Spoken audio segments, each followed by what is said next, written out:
Un esprit clair et sobre. 1 Pierre 4, verset 7 nous dit « La fin de toute chose est proche. Soyez donc lucides et sobres pour vaquer à la prière. » Hier, nous avons trouvé que les disciples de Jésus, pendant le vécu, tenaient en tête la vie éternelle. Cette perspective de l'éternité, tu peux refléter dans une bonne action et tu peux manquer pour transmettre tout cela aux personnes qui te entourent. La Bible dit nous que Pierre, quand il peut prêcher sur la fin des temps, il peut prêcher la préparation pour le retour glorieux de notre Seigneur Jésus-Christ. Aujourd'hui et dans les jours à venir, nous pouvons concentrer nous sur cette préparation vers l'éternité. Comme nous connaissons, tout qui besoin un grand travail, tout un grand événement, nous besoin un grand travail préparatoire auquel nous besoin assister, nous besoin participer. Et l'événement de la seconde venue de Jésus nécessite aussi cette préparation, une grande préparation. Rick Warren dit nous, la vie est une répétition générale. C'est l'échauffement pour le grand événement. Nous préparons-nous pour l'éternité en apprenant à connaître Dieu, en devenant plus semblables à Jésus et en laissant Dieu utilise-nous pour accomplir son dessein sur cette terre. À quoi pourrait ressembler le style de vie d'une personne qui peut marcher avec Jésus vers l'éternité? Comment nous trouver dans 1 Pierre 4, verset 7, Pierre dit « La fin de toute chose est proche. Soyez donc lucides et sobres, afin de pouvoir prier. » Ici, Pierre souligne la nécessité de la prière et surtout d'une vie de prière intense et organisée pendant la marche vers l'éternité. Dans ce texte, il mentionne intentionnellement deux vertus nécessaires pour parvenir à cela, un esprit clair et la sobriété ou le contrôle de soi. Les chrétiens de son époque traversent un moment difficile et ils peuvent offrir une perspective qui peut servir comme encouragement et avertissement. Un esprit sobre est un esprit qui pas obscurci par de fausses perceptions de la vie. Et à l'inverse, quand une personne peut saouler ou bien peut droguer, il n'est pas sobre. Et cette perception des choses qui entourent lui est différente. Et il peut vivre dans ce propre monde, déconnecté de la réalité. Cependant, pas seulement la drogue et l'alcool qui empêchent nous d'être sobres. Il y a beaucoup de choses qui nous pas trouvées. Il y a un souci de la vie, une blessure émotionnelle qui est capable également de mettre nous dans un état où tout est sombre dans notre esprit. Nous sommes capables, jour et nuit, penser sur les choses négatives. Et ces bonnes pensées négatives-là capables de brouiller nous l'esprit. Et ainsi, qu'aucun nos sobriété. Élisabeth raconte-nous, une madame appelée Élisabeth, qui raconte-nous que pendant 35 ans, il fréquente une église sans vraiment pouvoir concentrer sur les prières ou un message qui peut prêcher semaine après semaine. Il était une victime de plusieurs blessures émotionnelles pendant son enfance. Elle très mal tout ça là dans ce foyer. Il n'est pas arrivé à débarrasser de cela. Et en plus, les choses n'allaient pas bien dans son mariage. Anxieuse face aux circonstances de la vie. Il n'est pas arrivé à concentrer dans la prière. Et parfois même, il n'est pas même un courage pour parler à Dieu. Ce n'est qu'une fois que quand il rencontre un ami, l'ami aide-lui à défaire de son passé, qui sur la vie de prière, il prend un sens. Son ami, il priait pour lui, et il dit à lui, il besoin lâche prise. Et il présente lui les promesses du Dieu d'amour. Élisabeth dit à nous que c'est alors qu'il est capable, avec un esprit clair, parler ouvertement à Dieu, ce qu'il n'est pas capable de faire dans le passé. Il y a aussi une influence considérable des médias. Les réseaux sociaux bombardent nous des nouvelles qui, des fois, plus décourageantes qu'encourageante.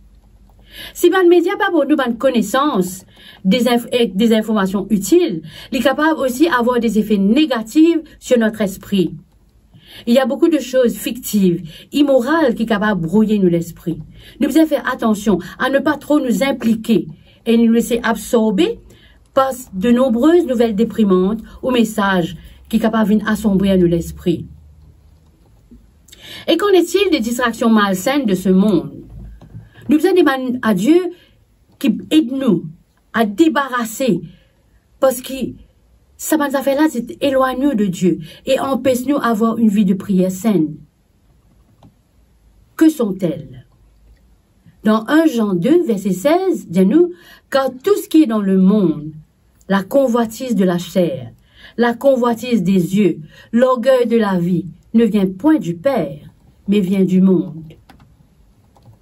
Est-ce qu'il nous est capable de citer en ce qui nous concerne individuellement? Par conséquent, nous devons vraiment lutter contre cette marée sombre pour rester sobre d'esprit. Et cependant, par nous-mêmes, il est impossible de gagner cette bataille permanente à cause de l'influence qu'il y a dans le monde. Mais avec l'aide de Dieu, nous pouvons le faire. C'est peut-être la raison pour laquelle la disposition d'être sobre, dans le verset 7, est dite ici. Et c'est immédiatement suivi d'une injonction à la prière. Qu'est-ce que ça veut dire vaquer à la prière? Vaquer à la prière, c'est être spirituellement en alerte et éveillé. Alors qu'il nous peut rapprocher nous du retour du Christ, nous ne devons pas être dans un état de stupeur ou d'assoupissement spirituel.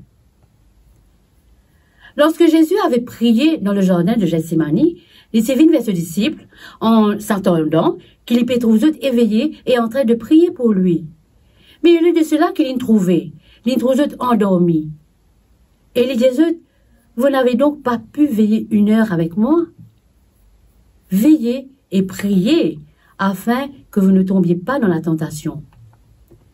Soyez sobre, dit Pierre. Et sobre peut être aussi traduit par sérieux. Cela signifie réfléchir, considérer.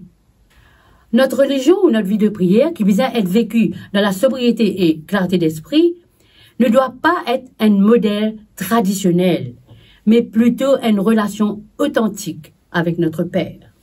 Il vise à une relation qui a du sens, une relation qui n'est pas distraite par d'autres choses, une relation qui n'est pas égocentrique non plus. Au milieu des épreuves, des difficultés, oppositions, c'est la prière, plus que toute autre chose, qui permet de nous garder la tête froide et garder une attitude exemptée de ressentiment et d'amertume.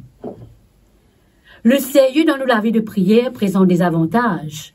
Il permet de nous une meilleure vue des choses. Et il est nécessaire pour la contemplation de la vérité et pour la contemplation de la réalité. Il est aussi favorable pour recevoir les visions et inspirations de Dieu. Daniel est un exemple par excellence. Daniel a besoin d'un esprit clair et sobre pour prier et pour recevoir de Dieu les visions et les explications des songes. Il refuse les mets du roi qui tiennent un repas gras, du vin, sucrerie, pour plusieurs raisons. Et nous pouvons admettre que sa logique des aliments riches, suralimentation, la surconsommation de sucre, capable entraîne un trouble de cerveau. Daniel utilisait un esprit clair pour mieux comprendre Dieu et maintenir une relation saine avec lui. Chers amis, qui nous capables dans notre marche avec Jésus vers l'éternité, expérimente la puissance des prières faites avec un esprit clair et sobre. Qui nous capables d'examiner notre vie pour voir s'il y a des choses qui nous capables de faire et faire pour rester sobre et clair d'esprit dans la prière. Et demandons au Seigneur dès maintenant de nous aider à adopter un style de vie caractérisé par la sobriété d'esprit et une vie spirituelle pleinement éveillée et revitalisée. Et aujourd'hui, je vous invite à réfléchir sur ces points. Y a-t-il des choses qui peuvent brouiller l'esprit et empêcher d'avoir un esprit sobre? Comment ces choses-là capables d'affecter la vie de prière? Et vous invite à méditer sur cette citation d'Ellen White dans Ministère de la guérison à la page 509. Disons-nous, à cause de leur étourdissement et de leur stupeur, ils n'ont pas reçu les preuves qui auraient fortifié leur âme pour les scènes terribles qui les attendaient. Ainsi, aujourd'hui, ceux-là même qui ont le plus besoin de l'instruction divine manquent souvent de la recevoir parce qu'ils ne se mettent pas en communion avec le ciel. Amen.